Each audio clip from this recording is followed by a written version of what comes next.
দেখছো? Phone. Phone?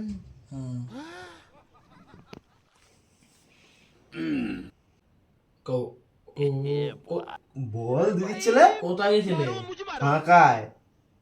মাসি কি করছে? ছিটছে। ও দেখো শোনাই, তুমি কি দেখতে পাচ্ছ না আমি কি করছি? তুমি ওরা জিজ্ঞাসা করছো? একা মাথা গরম করে দিচ্ছি, রাত করে বাড়ি এসছে। তুমি তোমার কাজ করো না, আমি তোমার দিদির ছেলে জিজ্ঞেস করছি তো। দেখো শোনা, রাত হয়ে গেছে, মাথা গরম করাবে না। এবার মাথায় কিলিয়ে দেবো, ছটপটিয়ে মরে যাবে।